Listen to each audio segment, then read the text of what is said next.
As we approach 60 years of independence, we ask the question, is there really anything worth celebrating as a nation? There are many different answers to that question, depending whom you ask. One thing each and every Sierra Leonean can agree on is the fact that things have not been going right. In the next few minutes, we explore the main causes of many of our daily woes and look at 4 steps that we believe can help transform our beloved Mama Salome.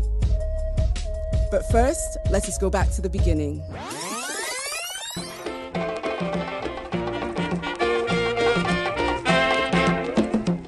On April 27, 1961, the British flag was pulled down and replaced by the green, white, and blue. Our Sierra Leone was born. Our parents and grandparents celebrated and hoped for the good things to come. A violent flashback of a troubled past. Someone has been arrested. She's been locked. She's been locked. Before has been arrested. Plagued by tragedies, from a civil war, an Ebola epidemic, and a devastating mudslide, it is the average citizen that always suffers the most. Through party politics, citizens are made to believe that they are each other's enemy, when this is not true. This is the noise. From our work and interactions with fellow Sierra Leoneans on a daily basis, we see 4 things that are holding the country and people back. First, we Sierra Leoneans see politicians as kings who rule over us, instead of as people who should serve citizens. Because of this, we see that many public officials have no commitment to the people they are paid to serve. Instead, they are loyal to their parties. In the same way, even when they fail to perform, they can maintain their positions if the party is happy with them. Service is not linked to performance, but to loyalty to political leaders or parties. The tribalism and the illiteracy combined. The tribalism, they make the leadership, even when they do nonsense, people, they still dance for them because it come on at that particular place there. We have to develop the maturity for take criticism. In our culture, even at us, people, for let you, us, we self begin tell you, say, that way we behave to me so yesterday, and all like, na an affront. In our culture at all. So, now they make they build God out of we leaders them, because we not use for able for constructively say, Pa, you do this fine, no, but yeah, so I think say you need adjustment. Very powerful. Even now, with things so bad in the country, some people now want to let you criticize genuinely. As you criticize them, feel say they criticize this person because he come on at that group. Between 2016 to 2018, political parties then build more political party offices than for build schools and colleges and hospitals in this country. People they get drugs at the hospital on a daily basis. People then not get enough classrooms. People not they get electricity. People not they get good roads. So what thing we all able to do? That is one very, very sad thing for Salome. Sometimes they can sit down and tell myself, say, Papa God, you make her not sick in this country. Because if something meets you, you not even know who side for go, where you go get quality treatment. I want us to each reflect deeply and ask ourselves as individuals and collectively as a nation what we have done to make our country a land worth living in.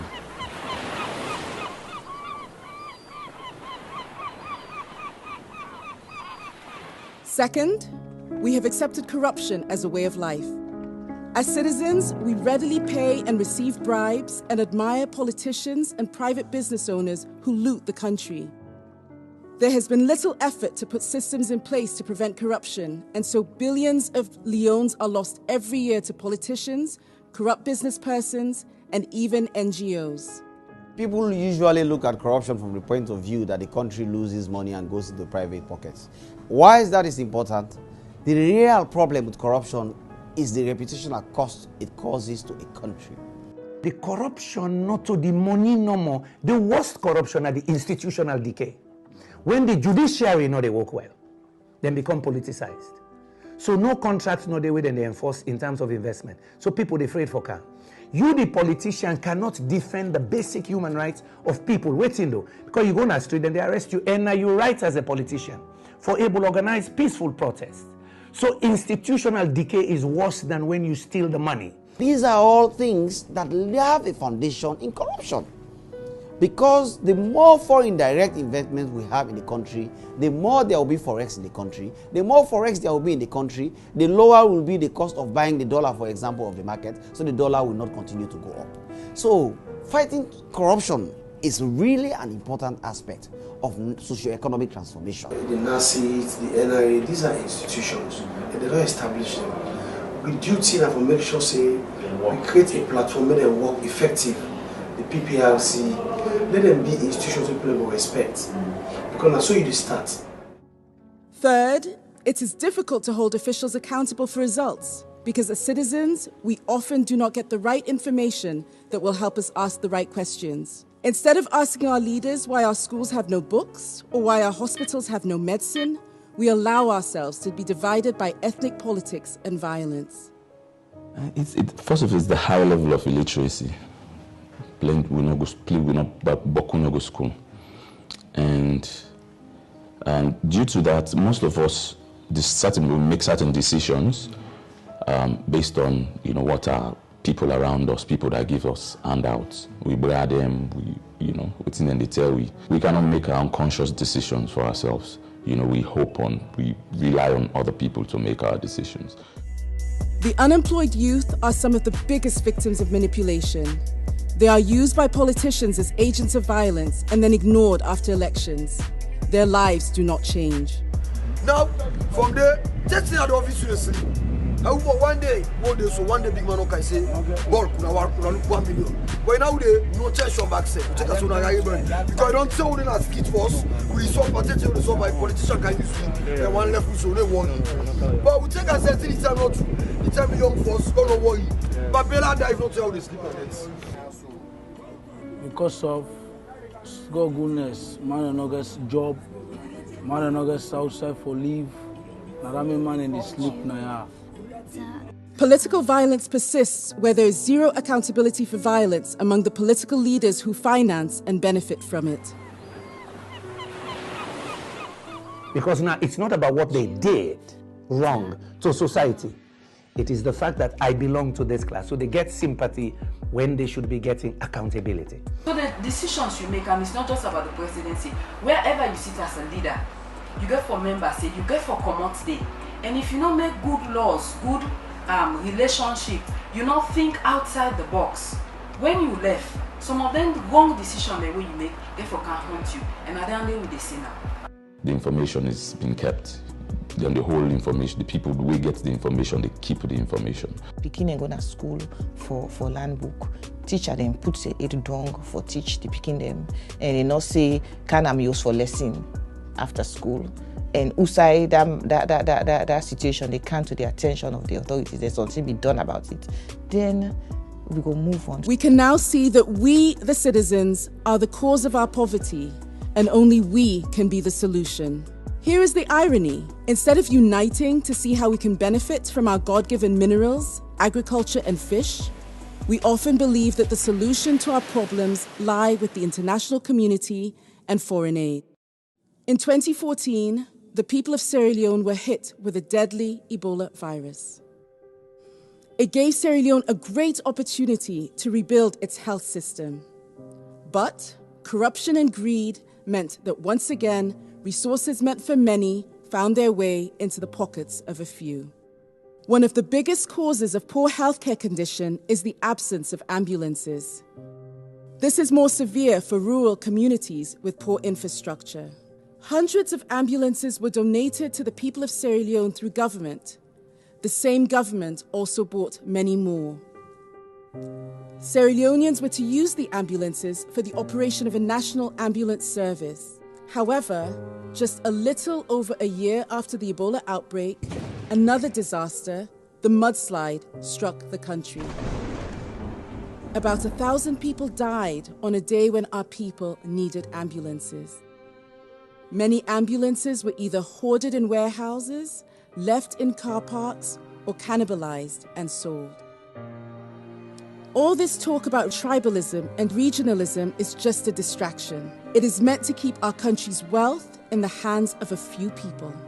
When we allow politicians to collude with foreign businesses to evade taxes, we all get to taste poverty.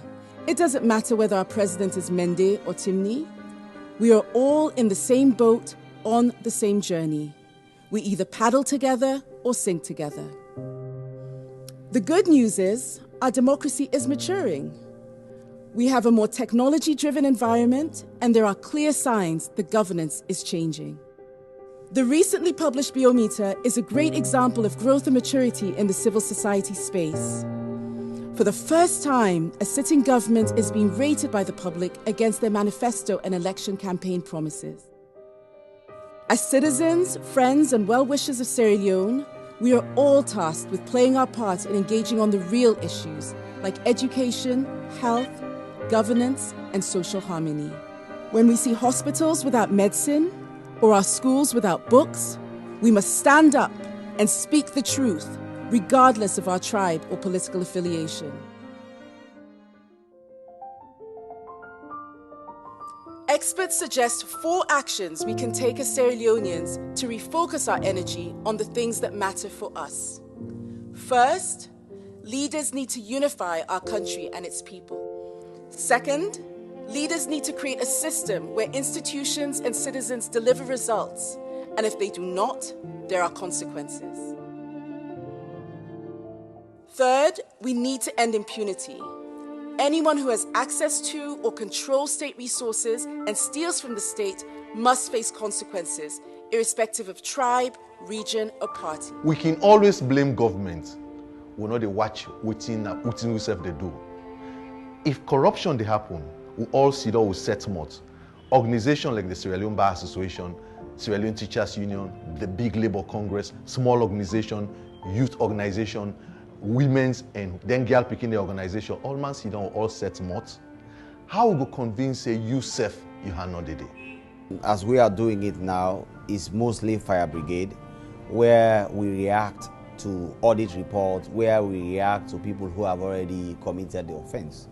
But the real success in the fight against corruption for a country like Sierra Leone has to be built on the foundations of prevention, where you can have preventive systems embedded in the socio-political framework, in the governance system, so as to remove opportunities and incidences of corruption. Finally, we the citizens must drive the change we want to see. I feel like it's the people. We need to start choosing the right leaders. We need to start evaluating our leaders.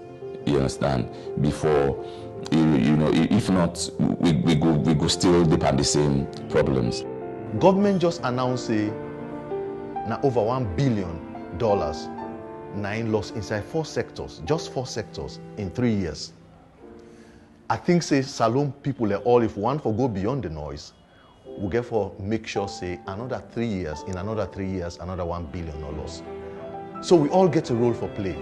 In the end, the solutions to ending our poverty can only come from us. We the citizens own our destiny and our fate. The international community at best can only be partners.